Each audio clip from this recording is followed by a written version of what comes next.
లక్షల కోట్లను ఎగవేసిన ఆర్థిక నేరస్తులను కూడా భారత్కు తీసుకురావాలని సిపిఐ జాతీయ కార్యదర్శి నారాయణ డిమాండ్ చేశారు. అనకాపల్లి జిల్లా నర్సీపట్నంలో సిపిఐ జిల్లా సదస్సు నారాయణ పాల్గొన్నారు. 29 మంది ఆర్థిక నేరస్తులు 16.5 లక్షల కోట్లు తినేశారని అన్నారు. ఈ నెల 23 నుంచి ఏప్రిల్ 14 వరకు రాజ్యాంగాన్ని కాపాడాలని ప్రత్యేక కార్యక్రమాలు నిర్వహిస్తున్నట్లుగా తెలిపారు. పవన్ కళ్యాణ్ గిరిజన గ్రామాలలో పర్యటన శుభ పరిణామమైతే ఆయన రాక సందర్భంగా 23 మంది విద్యార్థులు జేఈఈ మెయిన్ పరీక్షకు దూరమయ్యారని ఆవేదన వ్యక్తం చేశారు. రవాణా సౌకర్యాలు మెరుగుపరిస్తేనే గిరిజనులు మరింత లబ్ధి పొందుతారని అన్నారు. వైద్య సదుపాయాలు సైతం పూర్తి స్థాయిలో కల్పించాలని అన్నారు. రక్షిత నీటి పథకాలకు సైతం విరివిగా ఏర్పాటు చేయాలని అన్నారు.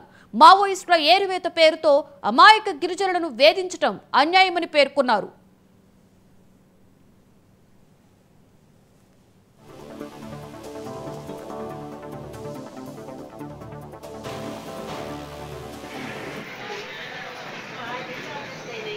మోడీకి చాలా ఇష్టమైనటువంటి వ్యక్తులు అంటే పవన్ కళ్యాణే. ఆయన దాదాపు ఆయన సగం రేట్ లెక్క. అలాంటప్పుడు పవన్ కళ్యాణ్ జోక్యం తీసుకొని ఈ 30 మంది విద్యార్థులకు న్యాయం చేకూర్చాలని కృషిని మేము కోరుతున్నాం. లేకుండా పోతే విద్యార్థుల ఆక్రమణకి గురి కావాల్సి వస్తుందని చెప్పి తయారు చేస్తా ఉన్నాం. ఇప్పుడు చింతపల్లి ఏరియా కాదు, ట్రైబల్ ఏరియా, అరకు ఏరియా, ఈ మధ్య అరకు కాఫీ కూడా పార్లమెంట్లో పెట్టి దాన్ని ప్రచారం చేస్తున్నారు. బాగానే ఉంది. కానీ ఆ ట్రైబల్ ఏరియా మొత్తం కూడా బాగు చేసే అవసరం ఉంది. నేను బహుశా 20 ఏళ్ల క్రితం చింతపల్లి నియోజకవర్గం మొత్తం 10 రోజుల పాటు పాదయాత్ర చేశాను. అప్పుడు నాకు అర్థమైంది, వాళ్ళు కొండల్లో పండించే పంటని సంత తీసుకొని రావాలంటే మోసుకొచ్చిన వాడికి సగం ఇచ్చేసేయాలి.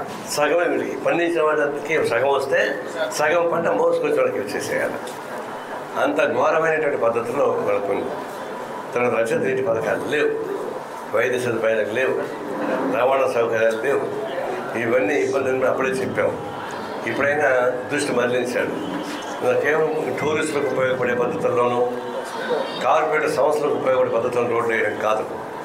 మారుమూల ప్రాంతాల్లో ఉన్నటువంటి ట్రైబల్స్ వాళ్ళు పండించే పంటని రవాణా సౌకర్యాలు చేయడానికి కానీ, తర్వాత వాళ్ళకున్న సౌకర్యాలు కానీ, తర్వాత వాళ్ళకు వైద్య సదుపాయం ముఖ్యంగా ఏప్రిల్ మే తర్వాత జూన్లో వర్షాలు వస్తే ఆ వర్షాలు తాగే నీళ్ళ వల్ల జబ్బులు వస్తున్నాయి.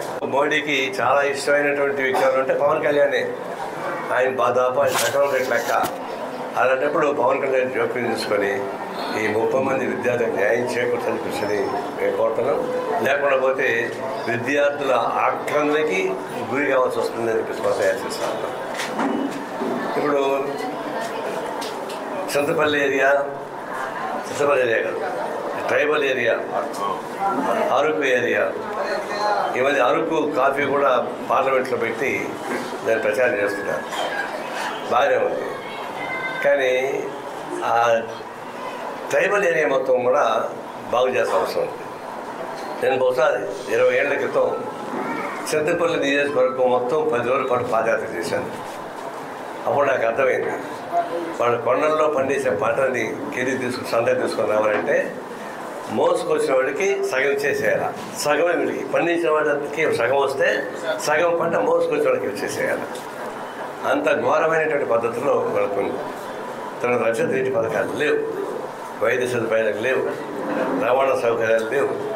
ఇవన్నీ ఇబ్బందులు అప్పుడే చెప్పాము. ఇప్పుడైనా దృష్టి మరలించాడు. కేవలం టూరిస్టులకు ఉపయోగపడే పద్ధతుల్లోనూ కార్పొరేట్ సంస్థలకు ఉపయోగపడే పద్ధతులను రోడ్డు వేయడం కాదు. మారుమూల ప్రాంతాల్లో ఉన్నటువంటి ట్రైబల్స్ వాళ్ళు పండించే పంటని రవాణా సౌకర్యాలు చేయడానికి కానీ, తర్వాత వాళ్ళకున్న సౌకర్యాలు కానీ, తర్వాత వాళ్ళకు వైద్య సదుపాయం ముఖ్యంగా ఏప్రిల్ మే తర్వాత జూన్లో వర్షాలు వస్తే ఆ వర్షాలు తాగే నీళ్ళ వల్ల జబ్బులు వస్తున్నాయి. మోడీకి చాలా ఇష్టమైనటువంటి వ్యక్తులు అంటే పవన్ కళ్యాణే. ఆయన దాదాపు ఆయన సగం రేట్ లెక్క. అలాంటప్పుడు పవన్ కళ్యాణ్ జోక్యం తీసుకొని ఈ 30 మంది విద్యార్థులకు న్యాయం చేకూర్చాలని కృషిని మేము కోరుతున్నాం.